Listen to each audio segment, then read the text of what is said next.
There was a point during the Champions League final when I tweeted, "It's not as good as the Olympics, is it?" Now, Liverpool fans may disagree as they're listening to Anything But Footy this week as they wax lyrical about the joy of six. Careful what you say there, Michael. But I do think this week's lacklustre Europa League and Champions League finals have again, if needed, highlighted why we do this podcast. This is Anything But Footy, and I'm Michael. I'm John. We're going to be talking lots about water, sailing, rowing, canoeing, triathlon. Yes, there's water in that too. Although two-time Olympic champion Ali Brownlee did his usual break in the running to win in Europe this week.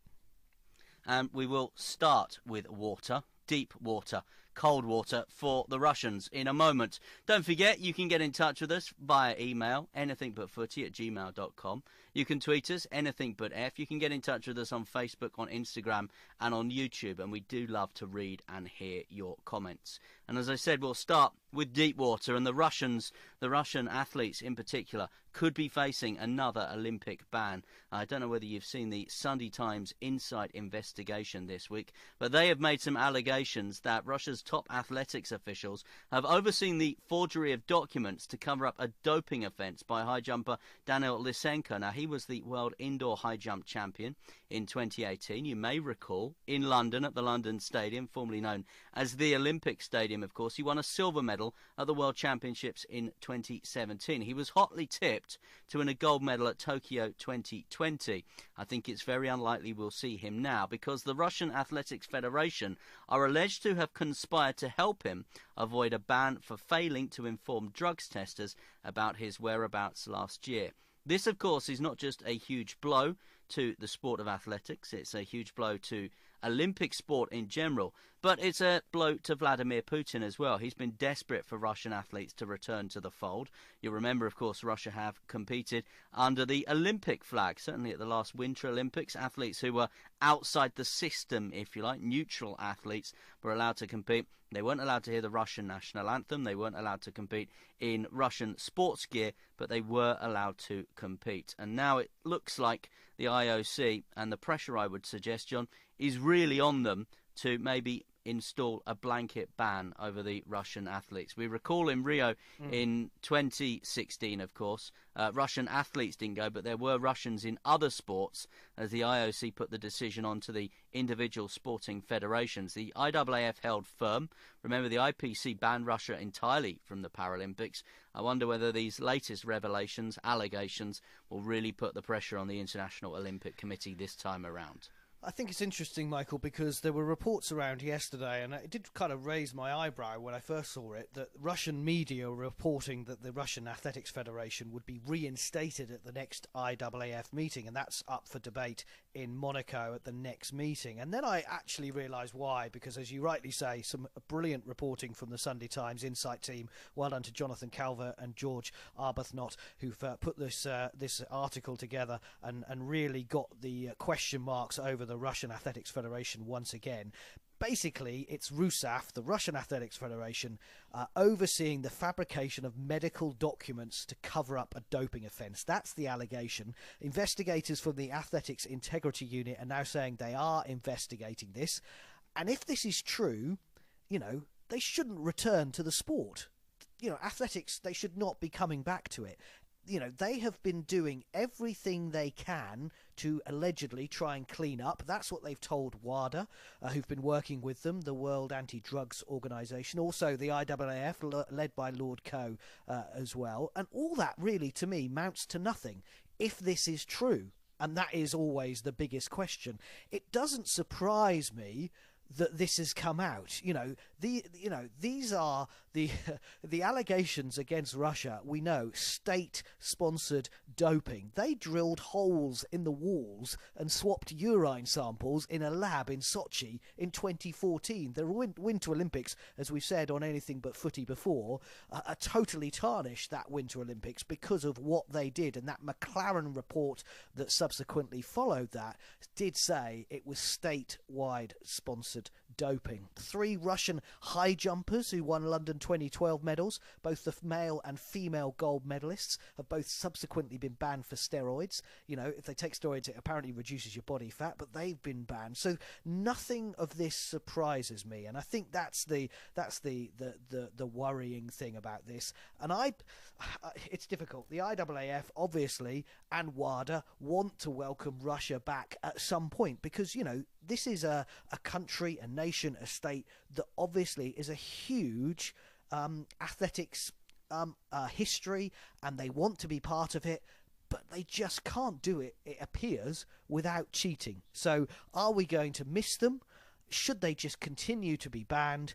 I would say the IAAF needs to stand firm on this and continue with this ban, particularly while this investigation from the AIU is going on. I will say that RUSAF denies any of this. They say there's been no cover-up. An athlete, Lysenko, as you rightly said, won that silver in 2017 in London, said false stories being spread about this case.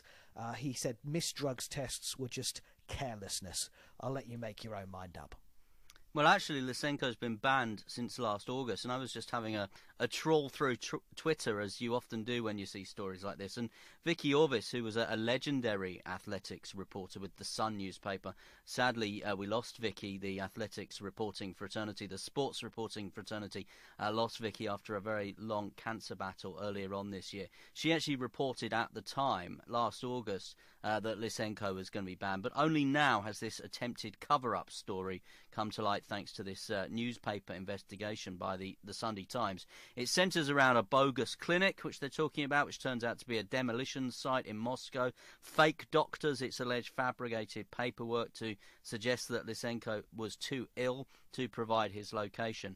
And I agree with you. I think the IAAF need to remain firm here, and I think the IOC need to be firm and firmer as well. That McLaren report that you mentioned, it talked about a 4-year state-run doping programme across the vast majority of the 28 Olympic sports. And Russian and before Russia, Soviet athletes and the system have been cheating Olympians out of medals for generations. This goes back years and years and years. This goes back to before the Iron Curtain. It's something that's happening now. It's something that's happening today. And the IOC, if they want to keep the integrity of their event, and we've both been to a couple of Olympic Games, lots of people, millions of people around the world have watched Olympic Games. Do they trust what they have seen? If the IOC are not firm here, they will not trust what they see next time around in Tokyo. And I just don't think they'll do it, though, Michael. I mean, if you're not going to do it for 4 years of state-sponsored doping across all of those sports in that McLaren report, why are you going to do it in one athletics integrity unit investigation? That's my, I want them to do it. I totally agree with what you're saying. I just can't see them doing it. And I think the appetite to do it is not there often between the sports and the athletes. You know, I've sat in press conferences ahead of things like the anniversary games in London. Press conferences featuring people like Renu Lavilleni, Daphne Shippers, leading athletes, gold medal winners at World and Olympic Games. And you've got reporters, good reporters, like Rob Harris of the Associated Press, who we've mentioned on Anything But Footy before, asking these big names about drugs in their sport, and their body language and what they say suggests that they are not interested. I've stood there myself. I've put questions about drugs to Christina Horrigu. She just walked off. I put a question about drugs in the sport to Laura Waitman. She rolled her eyes at me and told me I was a little bit naughty for doing it. These, I think, are genuine inquiries, and I'm putting those questions to those athletes, first and foremost as a sports journalist and athletics journalist, but secondly as a conduit of the athletics supporting public. And if we're going to pay our hard-earned cash and go and watch athletics at world, European levels, if we want big crowds to go out into the British Championships at Birmingham, we need to believe what we're saying, and first and foremost the athletes and the sports themselves need to wise up, they need to stand up, they need to accept there's a problem, and they need to meet it head on.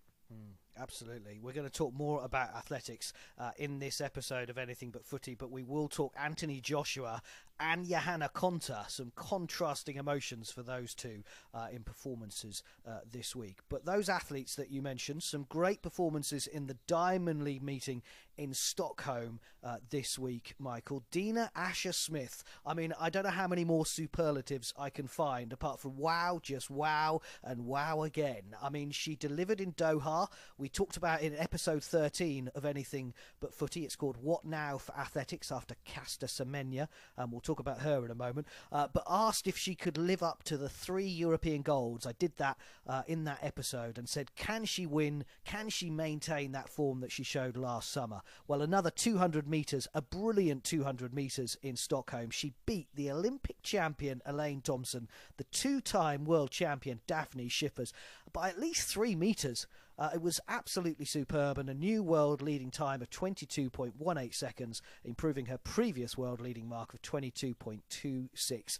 And last edition, I said that Katarina Johnson-Thompson was going to be a bigger gold medal hope in Doha than maybe Dina Asher-Smith and probably Laura Muir.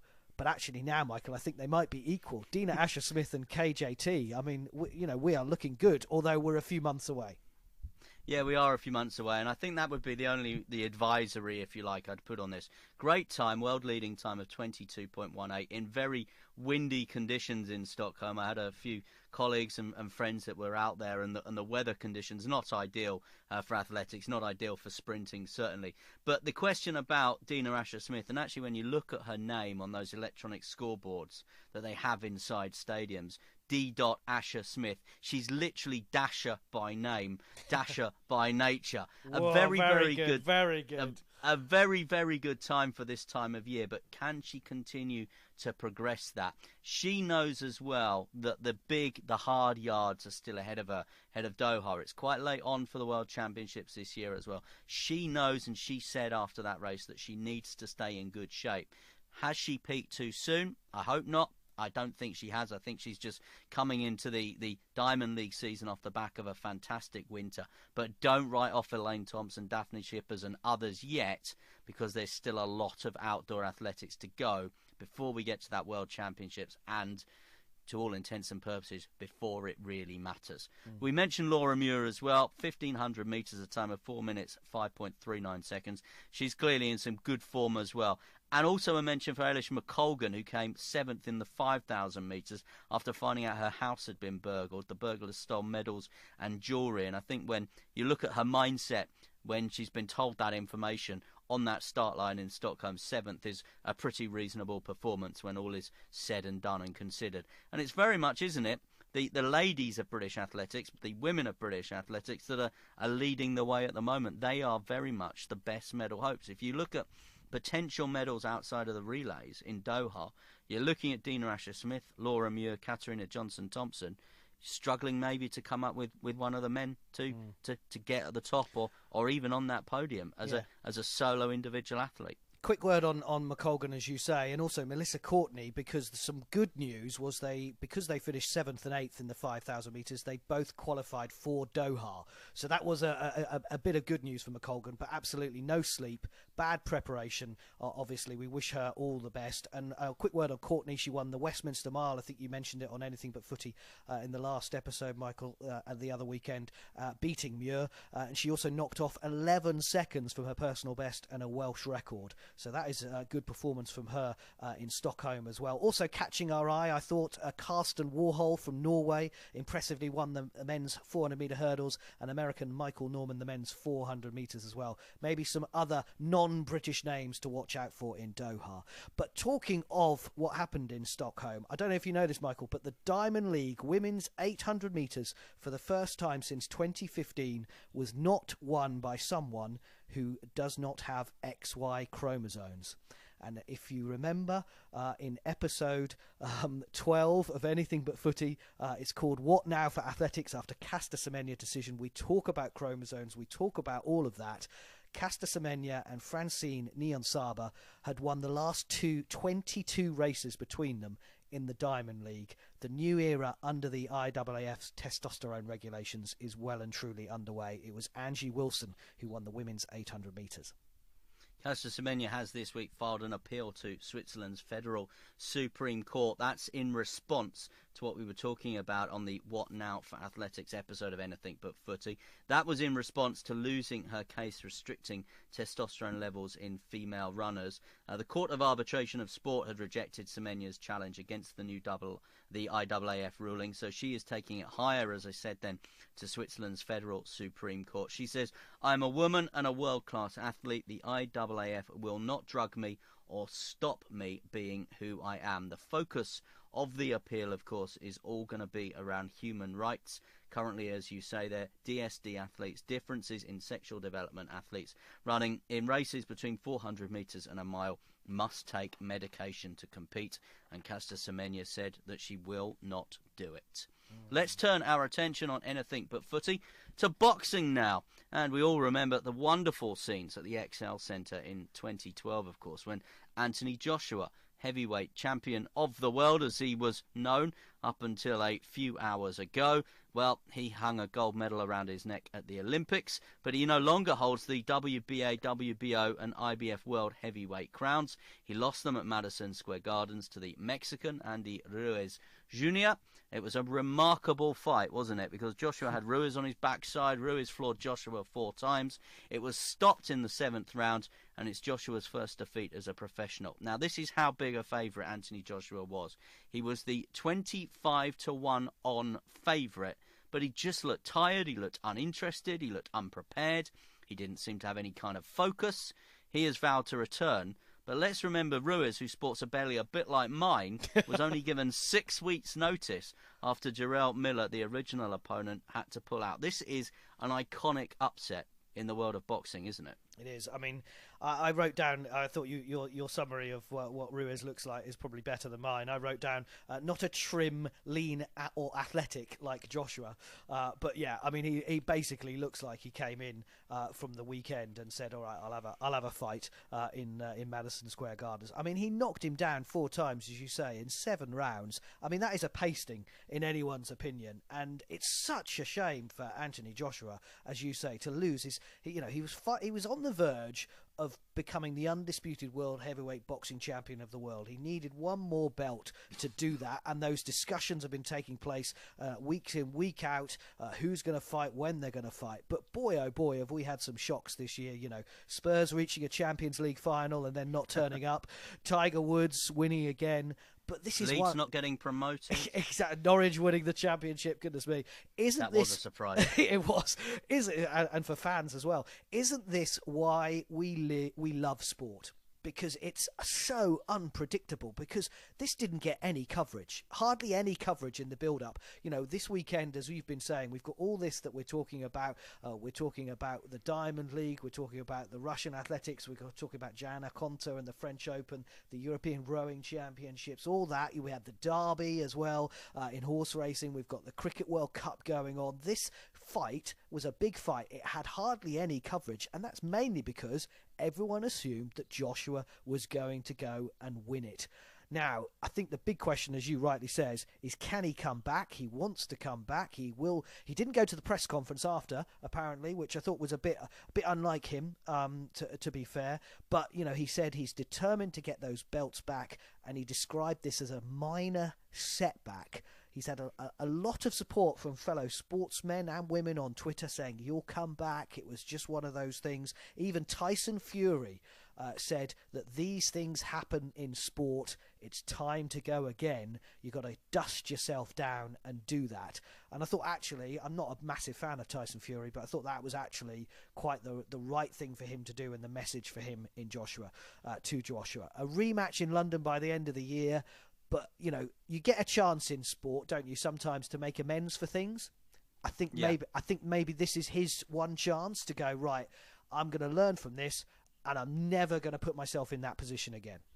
And I just think maybe he took the foot off the gas in his preparation, wasn't focused, as I said correctly, thought because Ruiz, you only had to look at him and think, he is no match for Anthony Joshua. And maybe Anthony Joshua, a bit like a Premier League team, if you like, you get drawn against a non-league side, in the FA Cup, maybe at the non-league side's ground, who think they just need to turn up to win it. Maybe Anthony Joshua had that kind of mindset. I'll tell you who's pretty happy this morning, probably.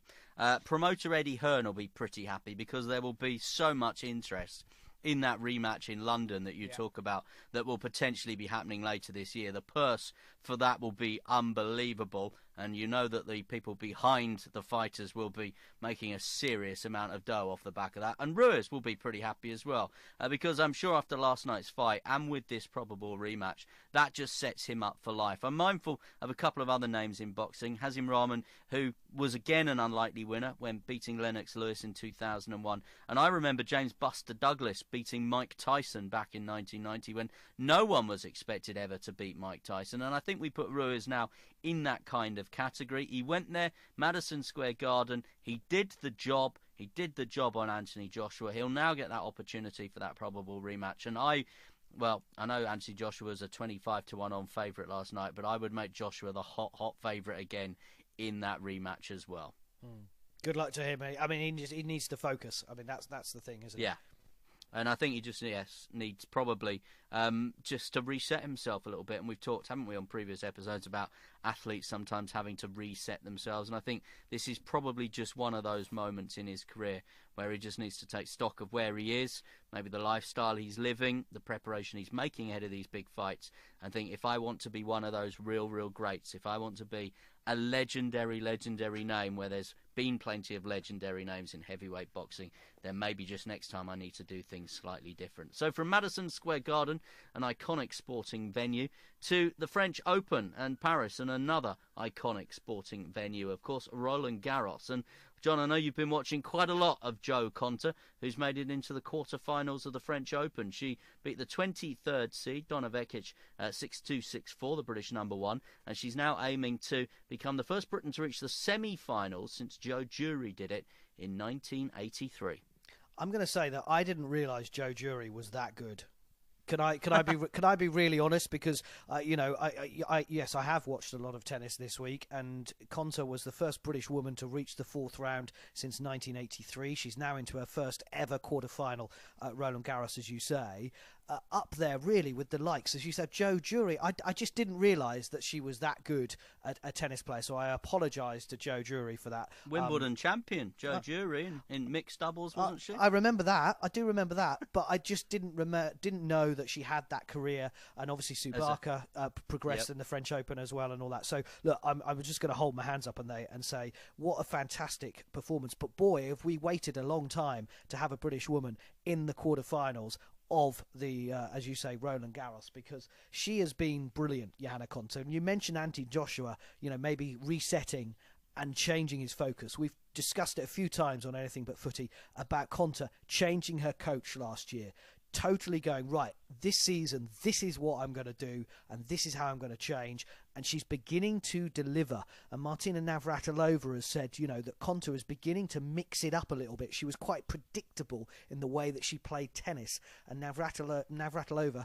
one of the greatest ever, obviously, saying that, Konta has learnt from that since the change of coach, and she's mixing it up, and she's doing that. And actually, the two of the points that gave her victory today, as you rightly say, in hour and 24 minutes against Donna Vekic, were two drop shots. One to win a game and break the serve, and won the next to where she was trying to hold and serve for the match. So she's beginning to mix it up. She was full of smiles, Michael, from beginning to end.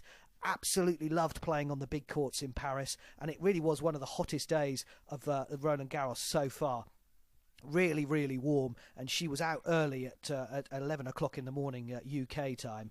And you just think, with Serena Williams out, Pliskova out, Wimbledon champion Angelique Kerber out, world number one Naomi Osaka saying, she's won the last two Grand Slams, don't forget, the US Open and the Australia. Are they coming to get you, Michael? Just don't know. Osaka's won the last two Grand Slams, the US Open and the Australian Open. She's out as well, admitting the number one mentally was too tough for her. There's a real chance for Johanna Konta here. Obviously, she's got some tough opponents to come, but you're in the last eight, and what a performance it was from her. And I tell you what has been a joy as well, watching it on free-to-air television. which is great. It's on ITV4. I know Eurosport are covering it as well, but it's refreshing coverage. It's just what I want from tennis. Just really clear commentary. It's a different mix of commentators, not smug, if you know what I mean, if you ever watch Wimbledon. I do know what you mean. And they just do the analysis. At the end of the day, you tune in at 8 or 8:30 at night, you see the last bit of live play, then there's considered analysis between John Inverdale and an expert. It could be Jim Courier, it could be Mark Petchey, it could be Annabelle Cross, Sam Smith, it could be anyone. No gimmicks, just what was good, what was bad, and who's going to win. And look, ITV4 have said basically they're there for the tennis and nothing else. And what I get so frustrated about with Wimbledon is the BBC are trying too hard to appeal to the non-tennis fan, and then frankly they annoy both tennis fans and the non-tennis fans of Wimbledon, and they're in a no-win situation. And why on earth ever John Inverdale was dropped from Wimbledon as he was, I will never know. It's been a joy watching that French Open, and I hope Johanna Konta goes on and does what she did at Wimbledon a couple of years ago and reaches at least the semi-finals, and let's hope for even more. Yeah, well, Johanna Konta has been on an upward trajectory this year. She's done really well for Great Britain in the Federation Cup. She's reached finals on clay in Morocco and Rome. Never won a main draw match at Roland Garros before, but going great guns in Paris. And I echo your sentiments about John Inverdale, who's stepped down from BBC Radio this year as well after expertly anchoring Cheltenham, I think for around about quarter of a century. His last Cheltenham Festival in the horse racing this year as well.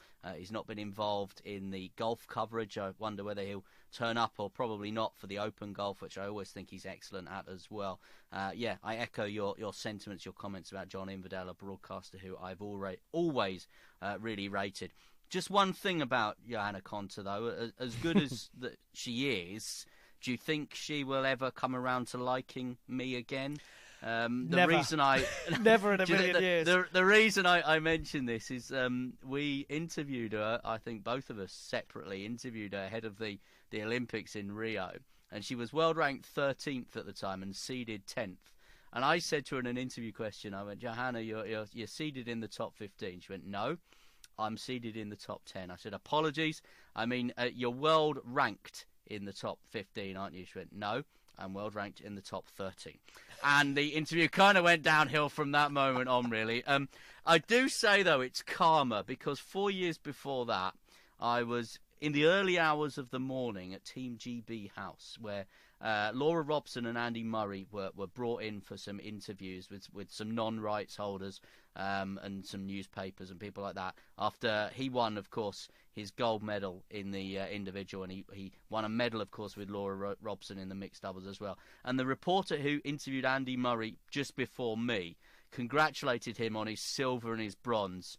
And Andy's picture at the time was an absolute picture.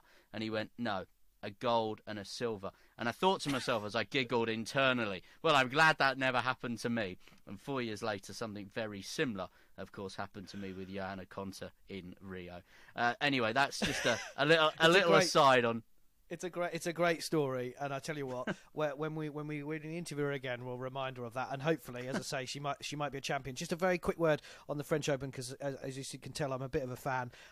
Obviously, the men's draw, you've still got Nadal, you've still got Federer, you've still got Djokovic. They're all cruising through, but watch out for Stan Wawrinka. He beat Tsitsipas of Greece today, 5 hours 8 minutes. He's a former champion, of course. He won the final set 8-6. He now faces fellow Swiss star Federer in the quarterfinals. That will be one to watch. And he could just cause a bit of an upset at the French Open this year. And Johanna, if you're listening, and we'll probably tweet you into this, so you may well download it and give us a listen, come on a future podcast, and I promise I'll do my homework better next time. In the rest of the world of Olympic and Paralympic sport this week, in the world of sailing, British Sailing have named 17 athletes for the Tokyo 2020 test event. The team is headlined, if you like, by Rio gold medalist Giles Scott and Hannah Mills. Staying on the water, and a big 12 month for British rowing, as we've been talking about. 10 finalists reached the European Championships in Lucerne. 1 gold, 2 silvers teams, 1 bronze is what they came away with. The headlines, the men's 4 won gold ahead of Poland and Germany by 2 seconds. Pete Reed, Andy Triggs-Hodge, Tom James and Alex Gregory. No, they're not the team. They still hold the fastest time ever set in Lucerne in 2012, if anyone's interested. But well done to Sholto Carnegie, Rory Gibbs, Matt Rossiter and Ollie Cook. They are the men's European champions in rowing. Great news for them. And then a couple of silvers shows the strength in depth, according to Brendan Purcell, the British Rowing Director of Performance. The women's 8, including Rio silver medalist Zoe Lee and Karen Bennett, grabbed silver. And the men, including Olympic champion Mo Sabihi, in the final event of the weekend, just lost out to Germany by a second to finish second. And the men's quad sculls also grabbed bronze as well. So 5th in the medals table, behind Germany, Netherlands, Italy and Romania. And it's on to the World Rowing Championships at the end of August. A big year to come for the British rowing team to see if they can reach the heady heights of British rowers past at Olympic level. Staying on the water, to borrow John's segue, canoeing. Liam Heath has won gold at the Canoe Sprint World Cup event in Germany, making it back-to-back World Cup wins, and the World Canoeing Championships are approaching. Meanwhile, John Schofield raced in British colours for the final time.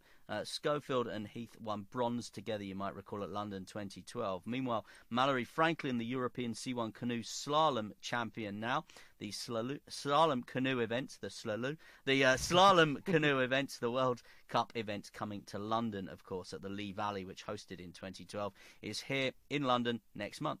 We all know swimming, cycling, running is triathlon. Ali Brownlee is back with his 4th triathlon European Championship gold in vert. The 2-time Olympic champion from London and Rio powered to victory with his trademark break in the final running section in Holland. He completed a British double with Beth Potter triumphing in the women's event.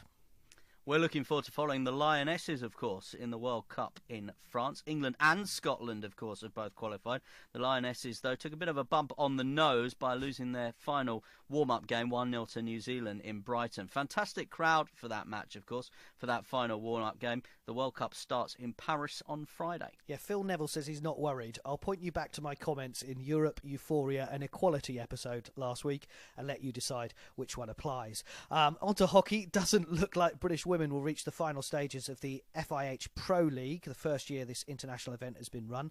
Olympic champions Great Britain lost to the world champions, and who they beat in 2016, Holland, 2-0 in Eindhoven. They also lost 4-1 in Antwerp to Belgium this week. And British men, though, are up to 3rd after a brilliant win against the Dutch, 3-1. Will Calnan, Sam Ward and Chris Griffiths scoring for Danny Kerry's side. He was in charge of the women in Rio, of course. They both face Germany next at the Lee Valley Hockey Centre on the Olympic Park. In rugby sevens, congratulations to James Rodwell, who reached 100 tries in what is his last ever England appearance. They lost in the semi-finals of the Paris Sevens to Canada. Fiji won the tournament. And the Olympic flame will be taking all over Japan inside 121 days, culminating in the Olympic Games next summer. It will start in Fukushima, where an earthquake and tsunami in 2011 culminated in a nuclear incident at a power plant, you remember. 10,000 torchbearers, including men, women and children of a wide range of nationalities and ages, will take part, say organisers. It reminds me of the brilliant Olympic torch here in London to those 2012 Games. We haven't got time to reminisce about that, but maybe in future podcasts, Michael. And with that news, we will extinguish another episode of Anything But Footy. And don't forget to get in touch with us during the course of the week, of course. Your emails, we read them all, anythingbutfooty@gmail.com. We love to retweet you as well and interact with you on Twitter, Anything But F. You can find us there. We're also on Facebook, Insta and YouTube.